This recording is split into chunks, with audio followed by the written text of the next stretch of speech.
এখানে শসা আর নিম্বু পানি খাচ্ছি। শসার প্লেট হচ্ছে 1 প্লেটের 50 টাকা, নিম্বু পানিও 50 টাকা। আগের থেকে প্রাইস অনেক বেড়ে গেছে অনেক। কেদারনাথে থাকার জন্য কিন্তু খুবই ভালো ব্যবস্থা রয়েছে। এখানে তোমরা সিঙ্গেল টেন্ট নিলে মোটামুটি পার পার্সন 300 থেকে 400 টাকা পড়বে। তোমরা যদি কেদারনাথের মন্দিরে লাইন দিয়ে পুজো দিতে না যাও, এখানে রয়েছে ভিআইপির ব্যবস্থা। হচ্ছে ভিআইপি লাইনের ব্যারিকেড। এখানে ইজিলি পুজো দিতে পারো, তোমাকে ঘন্টার পর ঘন্টা লাইনে দাঁড়িয়ে থাকতে হবে না। কেদারনাথ মন্দিরের ঠিক পেছনে রয়েছে একটি শিলা, যাকে ভীমশিলা বলা হয়। হর হর মহাদেব। দেবভূমি উত্তরাখণ্ড থেকে সবাইকে সুপ্রভাত জানাই। আজ আমি তোমাদের কেদারনাথের সম্পূর্ণ দর্শন করাবো। এখন আমি আছি রুদ্রপ্রয়াগে, আর হরিদ্বার থেকে রুদ্রপ্রয়াগের ডিস্টেন্স প্রায় 160 কিলোমিটার। হরিদ্বার বা ঋষিকেশ থেকে রুদ্রপ্রয়াগ আসার বাসে আর ট্যাক্সি ভোর থেকে সকাল 9টা-10টা অবধি খুব সহজেই পাওয়া যায়।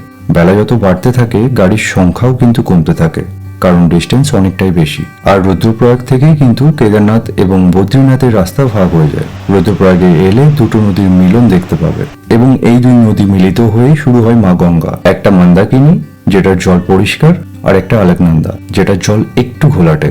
কথিত আছে নারদ মুনি এখানেই মহাদেবের জন্য তপস্যা করেছিলেন, এবং মহাদেব প্রসন্ন হয়ে রুদ্রনাথ রূপে নারদ মুনিকে দর্শন দিয়েছিলেন। কেদারনাথ বা বদ্রীনাথ যাওয়ার সময় রাস্তাতেই পড়ে রুদ্রপ্রয়াগ। রুদ্রপ্রয়াগ থেকে মাত্র 45 কিলোমিটার দূরে পড়ে গুপ্তকাশী। কিন্তু হিমালয়ের কোলে মহাদেবের এই মন্দিরের নাম গুপ্তকাশী হলো কিভাবে? কাশীতে মহাদেবের নাম কাশী বিশ্বনাথ, এবং ওখান থেকে এখানে আসার পর উনি গুপ্ত হয়ে গেছিলেন, মানে বিলীন হয়ে গেছিলেন, আর তাই এই মন্দিরের নাম গুপ্তকাশী। এই মন্দিরের আরেকটা প্রধান আকর্ষণ হলো এখানেও কিন্তু গঙ্গা যমুনার সঙ্গম দেখতে পাওয়া যায়। আমার সামনে যে দুটি জলধারা রয়েছে, একটি গঙ্গা আর একটি যমুনা, আর এখানেই দুই নদীর মিলনে তৈরি হয়েছে সঙ্গম। কেদারনাথ যাওয়ার সময় গুপ্তকাশীর দর্শন একবার হলেও করে যেও, কারণ এরকম দিব্য দর্শন করা সত্যিই ভাগ্যের ব্যাপার।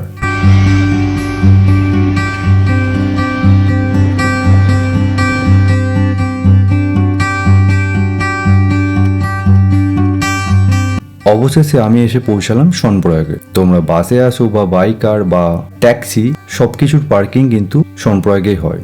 আর এরপর থেকে আউটসাইডের কোনো কার বা বাইক একদমই অ্যালাউ নেই। আর বাসে এলে ওপরে নামিয়ে দিলেও অ্যাকচুয়ালি বাস স্ট্যান্ড কিন্তু এখান থেকে প্রায় 500 থেকে 700 মিটার নিচে। এই হচ্ছে সোনপ্রয়াগের বাস স্ট্যান্ড। সো এটা হচ্ছে সোনপ্রয়াগের মেইন রোড, আর এখান থেকে এই যে এরিয়াটা দেখছো, এটা হচ্ছে কার পার্কিং এরিয়া সোনপ্রয়াগের। এরপর থেকে কিন্তু আউটসাইডের কোনো কার বা বাইক একদমই অ্যালাউ নেই। এখানেই সব কিছু পার্কিং করে রাখতে হয়। আর এখান থেকে প্রায় আরও 200 মিটার গেলে ওই যে দূরে লাইটটা দেখা যাচ্ছে, ওটা ক্রস করলে এরকম আরেকটা জায়গা পাওয়া যায়, সেটা হচ্ছে সোনপ্রয়াগের বাস স্ট্যান্ড। এখানে রয়েছে প্রচুর হোটেল বা খাবার রেস্টুরেন্ট। ট্রেক গৌরীকুণ্ড থেকে শুরু হয়, আর সোনপ্রয়াগ থেকে গৌরীকুণ্ডের ডিস্টেন্স প্রায় 5 কিলোমিটার।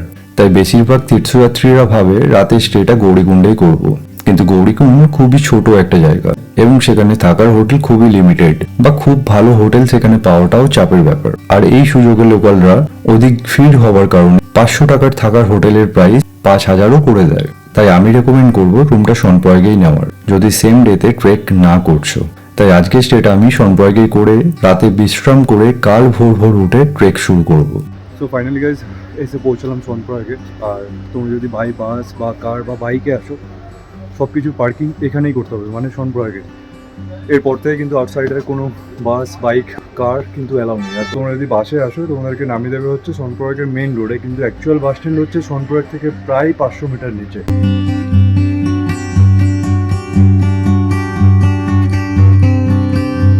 গুড মর্নিং এভরিওয়ান, এখন আছি সোনপ্রয়াগে। আর একটা জিনিস খুব ইম্পর্টেন্ট, আমরা কিন্তু কোথাও বেরোলে প্রচুর ভারী ব্যাগ নিয়ে ফেলি, অনেক জামা কাপড় নিয়ে ফেলি। আর তার কারণে আমাদের ব্যাগ কিন্তু অধিক ভারী হয়ে যাওয়ার কারণে আমাদের কোথাও যাওয়া বা ট্রেক করাটা খুব চাপের হয়ে যায়। আর আমি এই নিয়ে প্রায় 6বার হলো কেদারনাথ আসছি। সো আমি প্রথমবার যখন এসেছিলাম মানে আমার ব্যাগ এত বেশি ভারী হয়ে গেছিল, আর আমি নিয়েছিলাম সনপ্রয়াগে রুম। সনপ্রয়াগে রুম নেওয়ার পরে হোটেল চেক আউট করেছিলাম, এবং তারপরে ব্যাগ কোথায় রাখবো এটা বুঝতে পারিনি। তো তার কারণে আমাকে ভারী ব্যাগ নিয়েই কেদারনাথ যেতে হয়েছিল। আর কি হয় না, তুমি ভারী ব্যাগ নিয়ে কেদারনাথ হয়তো পৌঁছেতেও যাবে, বাট তারপরে আর সিরিয়াসলি আর কোনো এনার্জি থাকে না। আর ওখানে গিয়ে যদি সুস্থভাবে একদিন ঘুরতেই না পারো, এনার্জি না থাকে, তাহলে এত কষ্ট করা পুরোটাই বৃথা। সো এখানে কিন্তু সনপ্রয়াগে অনেক ক্লগ রুম রয়েছে, মানে যেখানে তোমরা ব্যাগ রাখতে পারবে খুব কম পয়সার মধ্যে, এবং ওটা টোটালি সেফ। আজকে তাই দেখতে পাচ্ছ একটা ব্যাগ নিয়েছি, এবং এই যে ভারী ব্যাগটা সেটা রেখে দেবো ক্লগ রুমে, আর তারপরে যাত্রা শুরু করবো। আর এখন সকালের টাইম, দেখতে পাচ্ছ প্রচুর ভিড়। ফর 2 days 100, এখানে লেখা রয়েছে লিস্ট। তোমরা এখানে এসে ব্যাগ রাখতে পারো, আর ব্যাগ রেখে বিন্দাস একদম কোনো উইদাউট ওয়েট, হালকা হয়ে রিল্যাক্স হয়ে ট্রেক করতে পারো। আমিও ব্যাগ এখানে রেখে দিচ্ছি। তো এখন আমি আছি সনপ্রয়াগে। আর কেদারনাথ যেতে গেলে তোমাকে প্রথমে আসতে হবে সনপ্রয়াগ, তারপর এখান থেকে গৌরীকুণ্ড। আর সনপ্রয়াগ বা গৌরীকুণ্ডের মাঝখানে রেজিস্ট্রেশন চেকিং পয়েন্ট রয়েছে, যেখানে তোমাদের রেজিস্ট্রেশন চেক হবে, তারপরেই তোমাদের গৌরীকুণ্ডের উদ্দেশ্যে তোমরা যেতে পারবে। তো আজকাল যেহেতু ডিজিটাল যুগ, সো বাড়িতে বসে অনলাইনেই তোমরা এই রেজিস্ট্রেশন অ্যাপ্লাই করতে পারো। কারণ এখানে এসে লাইনে দাঁড়িয়ে রেজিস্ট্রেশন করানো মানে আমার মনে হয় বেকার সময় নষ্ট করে। আর এই হচ্ছে সনপ্রয়াগ মার্কেট, আর তোমাদের এবার দেখাবো কোথায় রেজিস্ট্রেশনটা হয়। সো এখন বাজে প্রায় সকাল 7:30। ট্রেক শুরু করার আগে আমরা এখানে সনপ্রয়াগ একটা দোকানে খাচ্ছি ভেজ বিরিয়ানি। সো এই হচ্ছে সনপ্রয়াগ পুলিশ স্টেশন। এখানেই কিন্তু অফলাইন রেজিস্ট্রেশন তোমরা করাতে পারবে। সো একটা কথা সবসময় মনে রাখবে, তোমরা যেদিন ট্রেক শুরু করছো রেজিস্ট্রেশনের ডেট কিন্তু সেদিনেরই হবে। ওকে। আর সনপ্রয়াগ কিন্তু প্রচুর বড় একটা মার্কেট। এখানে মেডিকেল ফ্যাসিলিটি থেকে স্টার্ট করে শীতকালের জামা কাপড় বা নর্মাল ট্রেক করার জন্য যে লাঠি, স্টিক, জুতো, চপ্পল, হ্যান্ড গ্লোভস, মানে A to Z পেয়ে যাবে, যেটা তোমার নিডস থাকবে এই ট্রেকের জন্য।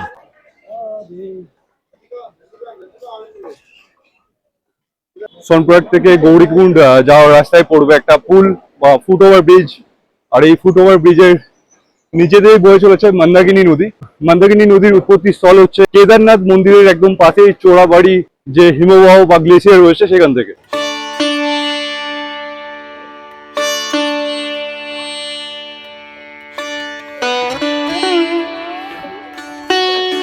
আর এই পুল ক্রস করলেই তোমরা পাবে এখান থেকে, মানে এই পুলের এই পার থেকে, যেহেতু আর আউটসাইডার কোনো গাড়ি বা বাইক বা কার অ্যালাউ নেই, সো এখানে গভর্নমেন্টের তরফ থেকে একটা শেয়ার ট্যাক্সি চলে।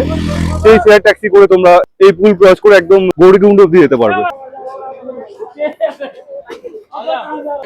এখানে রীতিমতো যুদ্ধ চলছে গাড়িতে যাবার জন্য, প্রচুর গাড়ি রয়েছে, তার সাথে গাড়ির থেকে মানুষের সংখ্যা তো আরো বেশি। আর প্রপারলি কোনো গাড়ি, এখানে কোনো লাইন মাইন কোনো সিস্টেম নেই, কিছু না। তো এখানে একটু যুদ্ধ করেই তোমাদেরকে যেতে হবে। যদি তোমরা এই 5 কিলোমিটার ট্রেক না করতে চাও, তাহলে গাড়ির জন্য একটু অপেক্ষা করে তারপরে গাড়িতে করে গৌরীকুণ্ড পৌঁছাতে হবে।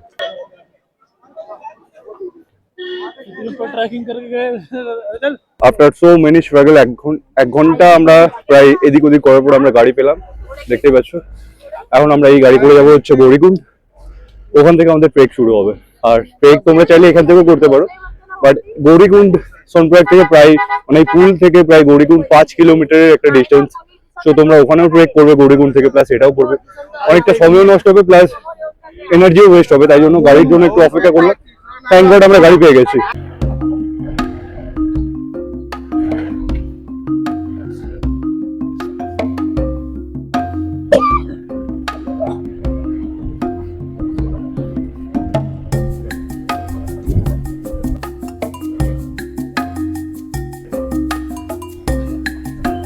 তো গৌরীকুণ্ডের যে মেইন ট্যাক্সি বা টাটা সুমো গাড়ির যে স্ট্যান্ড, সেটা হচ্ছে এটা।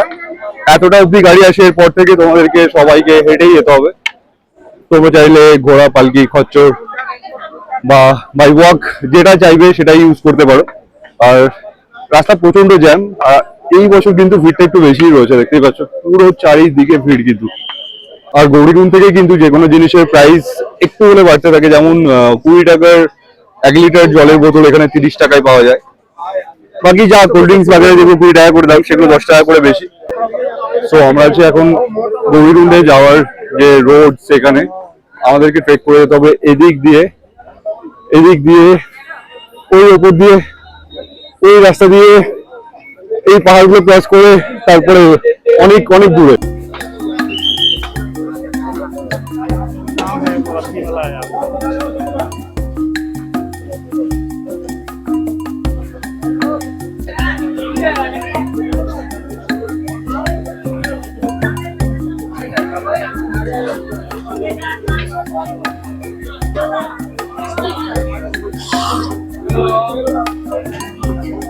গৌরীকুণ্ডের রাস্তা খুবই ন্যারো দেখতে পাচ্ছ, এবং আশেপাশে থাকার হোটেল এবং কিছু কিছু রেস্টুরেন্টও রয়েছে খাবার, আর এরকম কিছু কেনাকাটার দোকান রয়েছে। গৌরীকুণ্ড থেকে প্রায় কিছুটা সিঁড়ি ভেঙে নিচে গেলেই পড়বে এখানকার প্রসিদ্ধ যে কুণ্ড, যার নাম গৌরীকুণ্ড, এবং গৌরীকুণ্ডের নাম অনুসারে এই জায়গার নাম গৌরীকুণ্ড। ভিড় কিন্তু প্রচুর রয়েছে দেখতেই পাচ্ছ। সো এই ট্রেকে কিন্তু যাওয়ার সময় জল অবশ্যই ক্যারি করবে, আর সাথে কিছু চকলেটস ক্যারি করতে পারো এনার্জির জন্য, আর জলের বোতল জাস্ট কাছে রাখতেই পারো, অনেক ওয়াটার সোর্স পাবে, সেখান থেকে জল রিফিল করতে থাকবে। রাস্তা থেকে কয়েকটা সিঁড়ি ভেঙে নিচে এলেই পড়বে এখানকার প্রসিদ্ধ কুণ্ড, যার নাম গৌরীকুণ্ড, এবং এই কুণ্ডের নাম অনুসারেই এই জায়গার নাম গৌরীকুণ্ড। গৌরীকুণ্ডের জলে স্নান করেই বেশিরভাগ তীর্থযাত্রীরা কেদারনাথ যাত্রা শুরু করে। এখানে এক পাশে ছেলেদের এবং এক পাশে মেয়েদের স্নান করার মতো যথাযথ ব্যবস্থা রয়েছে। এখানে কিন্তু ছেলে এবং মেয়েদের স্নান করার যথাযথ ব্যবস্থা রয়েছে। এই পাশে হচ্ছে ছেলেদের, আর তার ঠিক অপোজিটে মানে ওই পাশে হচ্ছে মেয়েদের। আগে দর্শন করকে জানে কা আচ্ছা আচ্ছা। গৌরীকুণ্ড থেকে একটু উপরেই রয়েছে মাতা গৌরীর মন্দির। বলা হয়ে থাকে মাতা গৌরী মহাদেবের জন্য এখানেই তপস্যা করেছিলেন। তীর্থযাত্রীরা গৌরীকুণ্ডে স্নান করে মাতা গৌরীর দর্শন করেই কেদারনাথ যাত্রা শুরু করে।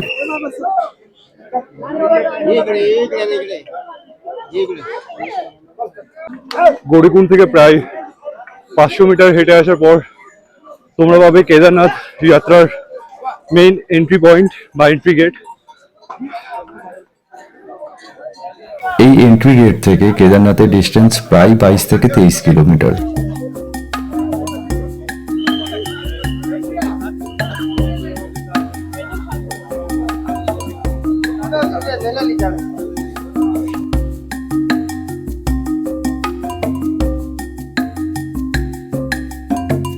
খালি বোতল অবশ্যই ক্যারি করো, আর যেখানে ওয়াটার সোর্স দেখতে পাবে বোতল রিফিল করে নেবে। প্রায় 1 কিলোমিটার ট্রেক কমপ্লিট হয়ে গেছে।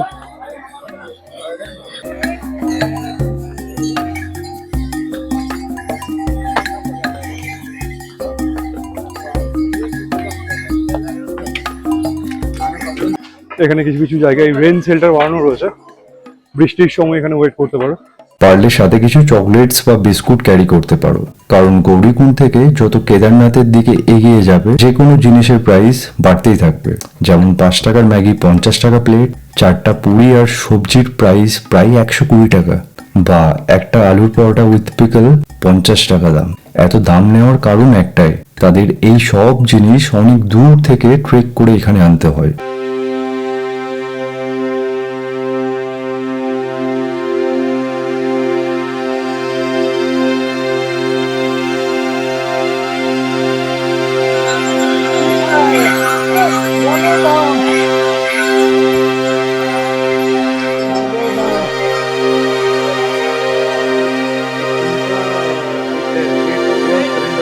প্রায় 4 কিলোমিটার ট্রেকের পর একটা জায়গায় এসে রেস্ট করলাম। এখানে পাওয়া যাচ্ছে তরমুজ, শসা আর লেবু শরবত। এখান থেকে কেদারনাথ প্রায় 12 কিলোমিটার, আর জঙ্গল চেটি 0.5 কিলোমিটার। ইয়েস, হাই কাট দো। তো গাইস এখানে শসা আর নিম্বু পানি খাচ্ছি। শসার প্লেট হচ্ছে 1 প্লেটের 50 টাকা, নিম্বু পানিও 50 টাকা। আগের থেকে প্রাইস অনেক বেড়ে গেছে, অনেক।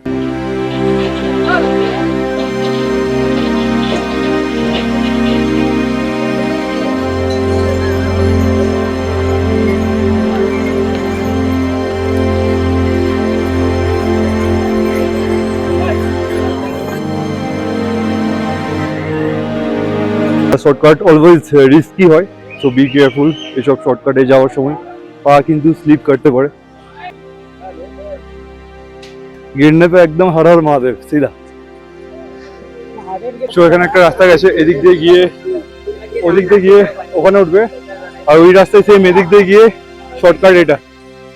সো ট্রাই করো শর্টকাট না নেওয়ার, বাট রাস্তা এতটাই স্টিফ যে শর্টকাট দিতে তোমার এমনি ইচ্ছা করবে।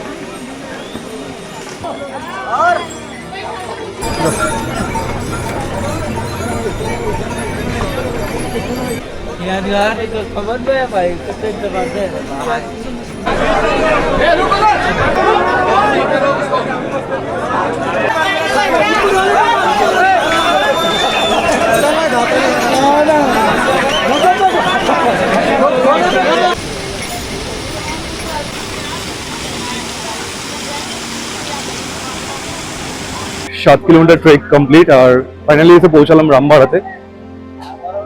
এখান থেকে হয়তো কেদারনাথ আর খুব বেশি হলে 8 থেকে 9 কিলোমিটার বাকি। 2013-তে যখন বান এসেছিল না, তখন কিছু বছরের জন্য রাস্তা ডাইভার্ট করে দেওয়া হয়, এবং তখন কেদারনাথের টোটাল ডিস্টেন্স হয়ে দাঁড়িয়েছিল প্রায় 22 থেকে 23 কিলোমিটার। বাট এখন রাস্তা টোটালি চেঞ্জ করে দেওয়া হয়েছে। এখন কেদারনাথের ডিস্টেন্স গৌরীকুণ্ড থেকে প্রায় 16 থেকে 17 কিলোমিটার।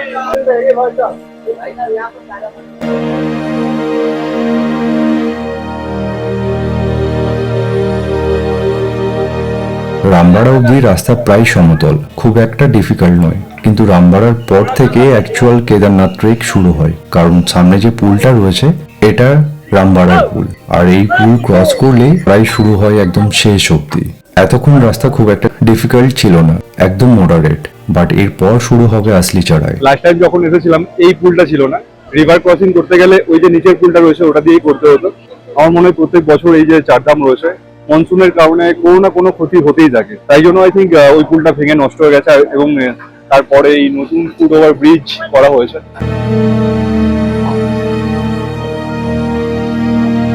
আর রামবাড়া থেকে ট্রেক ডিফিকাল্ট হয়ে যায় বলার কারণ, আমি এখন আছি রামবাড়া পুলে। আমাকে এখন যেতে হবে এটা দিয়ে ক্রস করে, ওটা দিয়ে ক্রস করে, ওখান দিয়ে দেখতে পাচ্ছ, ওটা দিয়ে ক্রস করে, ওখান দিয়ে, তারপরে ওইখান দিয়ে, ওখান দিয়ে ওইখানে উঠতে হবে। আর তুমি যখন প্রত্যেকটা বার এরকম একটা টাফ স্টিফ চড়াই কমপ্লিট করে একদম পৌঁছে যাবে টপে, তারপর আবার একটা স্টিফ চড়াই তোমার জন্য অপেক্ষা করবে একদম।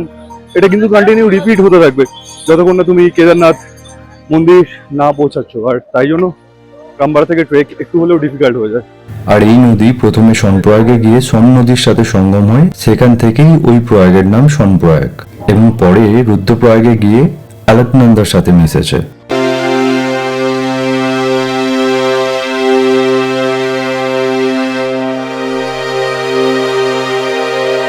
দশ মিনিট আগে আমি ছিলাম ওই পুলের ওখানে, এখন আছি আমি এখানে। এখান থেকে আবার ট্রেক করে যেতে হবে ওই হাইটে, তো ভাবতে পারছি কতটা ডিফিকাল্ট। চারধাম যাত্রার যে কোনো ট্রেকেই, বিশেষ করে কেদারনাথ, যমুনোত্রী আর বদ্রীনাথে, ঘোড়া খচ্চর পালকি থেকে একটু সাবধানে থাকবে, কারণ এদের কোনো সাইড ফিক্সড হয় না, কখনো ডান দিকে কখনো বাঁদিকে। তুমি যদি দেখে না চলো, এটা কিন্তু তোমাদেরকে ধাক্কা মেরে নিচেও ফেলে দিতে পারে। সো দেখে তোমাকেই চলতে হবে, তো এই জিনিসটা অলওয়েজ মাইন্ডে রাখবে।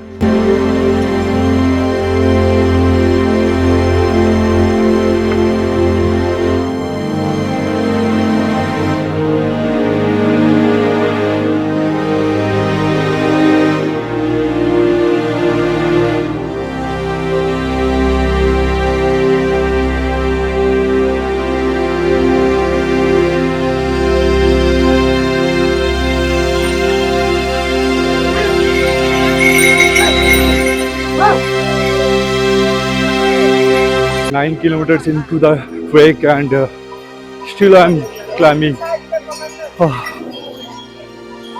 লাস্ট দুদিন ট্রেক করে করে এত বেশি ঘাম বেরিয়েছে শরীর থেকে, এগুলো পুরোপুরি জ্বালা করছে। রাজস্থানে গেছিলাম তখন গরমের জন্য এরকম হয়েছিল, এখন আবার ট্রেক করে করে প্রচন্ড ঘামের জন্য এরকম হচ্ছে। যাই হোক, এখন এক জায়গায় একটা দোকানে দাঁড়ালাম, এখানে এখন একটু পরোটা খাবো আর চা খাবো। পুরো টোটালি জিগজ্যাগ রোড, এদিক দিয়ে গিয়ে এদিকে গিয়ে ওখানে গিয়ে তারপরে আরো ওপরে, মানে সাধারণ চড়াই আছে এখন ভাবে।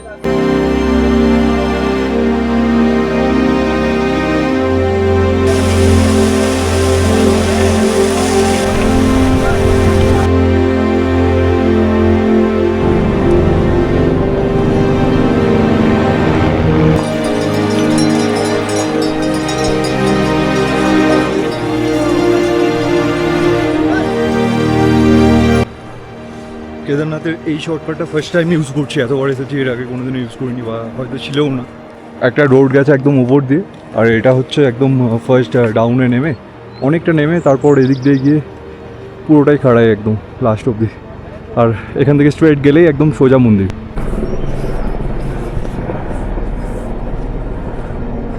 সো এই শর্টকাটটা তোমরা ইউজ করতে পারো, এতটা বেশি স্টিফ নয়। ফার্স্ট ডাউন আছে, তারপর একটু স্টিফ আছে, আর টোটালি সেফ। রাস্তা এতটাও ন্যারো নয়। हाँ पुल आ गया सेवा का भी जाओ प्रणाम भी भाई लोग सब जय श्री केदारनाथ हर हर महादेव। हर महादेव।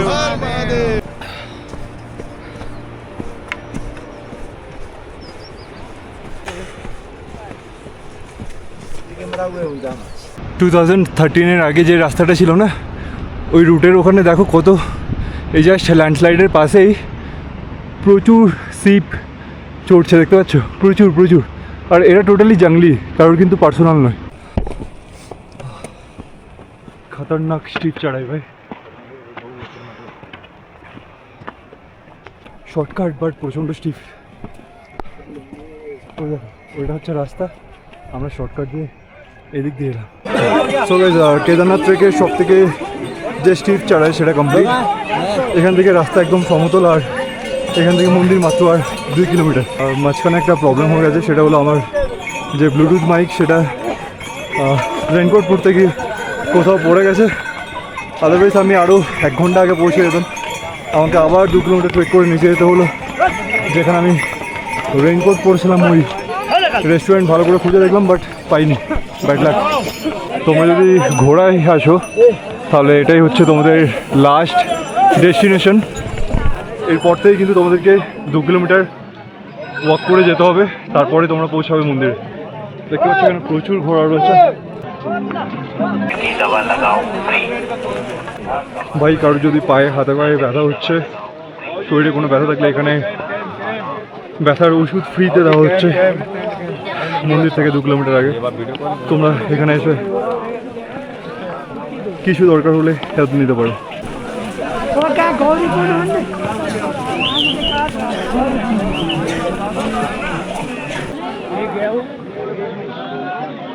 কেদারনাথে থাকার জন্য কিন্তু খুবই ভালো ব্যবস্থা রয়েছে। এখানে তোমরা সিঙ্গেল টেন্ট নিলে মোটামুটি পার পার্সন 300 থেকে 400 টাকা পড়বে। আর তোমরা যদি এরকম বড় টেন্টগুলো ইউজ করো, যেখানে 7-8টা বেড বা 5-6টা বেড আছে, সেগুলো আই থিঙ্ক 400 থেকে 500 টাকার মধ্যে শেয়ারিংয়ে হয়ে যাবে। সো তোমরা এখানে এসে স্টে করতে পারো, খুব ভালো অপশন পেয়ে যাবে এখানে।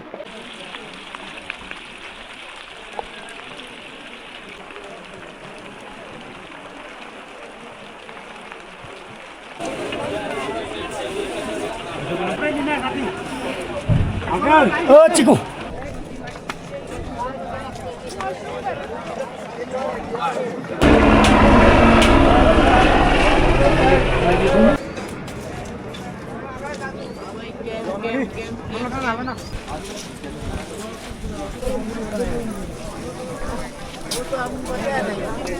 चलो मैं कॉल करता हूँ ना।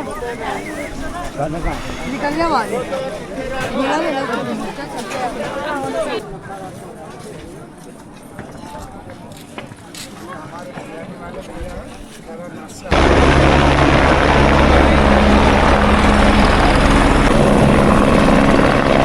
এই সামনে যে বিল্ডিংগুলো রয়েছে এগুলো টোটালি একদম নিউ, আমি আগে যতবার এসেছি একবারও দেখিনি। সো এখানে থাকার ব্যবস্থা প্রচুর হয়েছে এখন নতুন করে। এখানে এখন ফ্রি মেডিকেল অক্সিজেনও পাওয়া যাচ্ছে, দেখতে পাচ্ছ। কেদারনাথ ধামে এখন এটিএম এর সুবিধাও রয়েছে। এখানে এইচডিএফসি এবং এসবিআই এটিএম রয়েছে।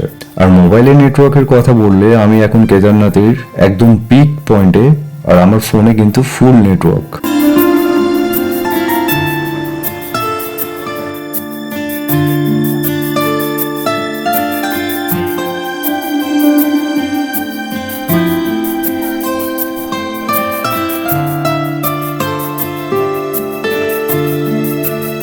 ফাইনালি 18 কিলোমিটার ট্রেকের পর কেদারনাথ মন্দিরের সামনে একদম এসে পৌঁছালাম।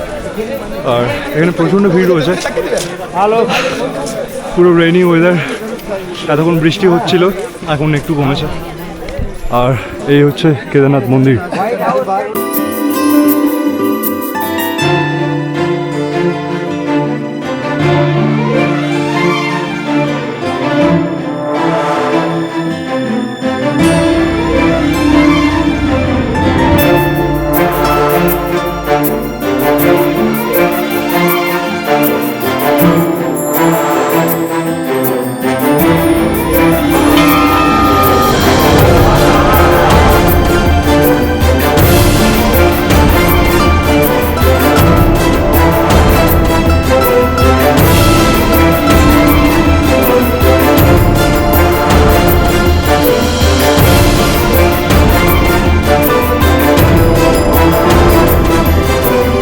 যদি কেদারনাথের মন্দিরে লাইন দিয়ে পুজো দিতে না যাও, এখানে রয়েছে ভিআইপির ব্যবস্থা। মানে এখানে যে অফিসটা দেখতে পাচ্ছ একদম কেদারনাথ মন্দিরের ঠিক রাইট সাইডে, এখানে 1200 টাকার মতো নেওয়া হয় এবং তারপরে তুমি ওই টাকা দিয়ে এখানে ভিআইপি লাইনে, এই যে এটা হচ্ছে ভিআইপি লাইনের ব্যারিকেড, এখানে ইজিলি পুজো দিতে পারো। তোমাকে ঘন্টার পর ঘন্টা লাইনে দাঁড়িয়ে থাকতে হবে না। আর এই হচ্ছে তার অফিস। হ্যালো,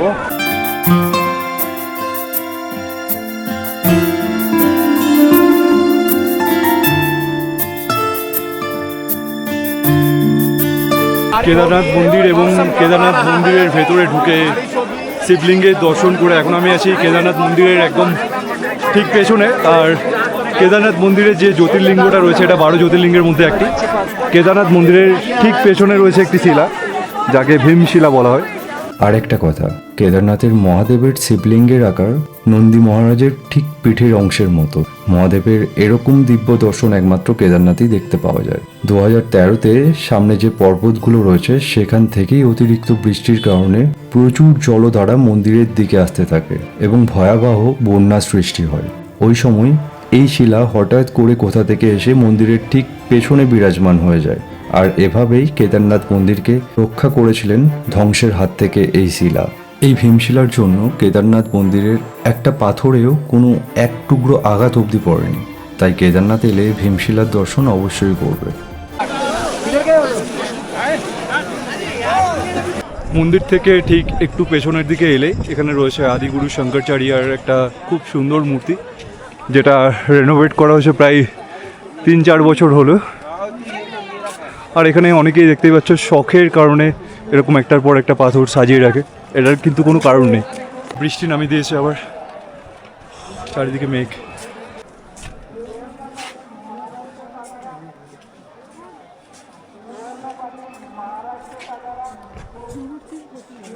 সো তোমরা চাইলে এইভাবে রাউন্ড করে অনেকটা নিচের দিকে নেমে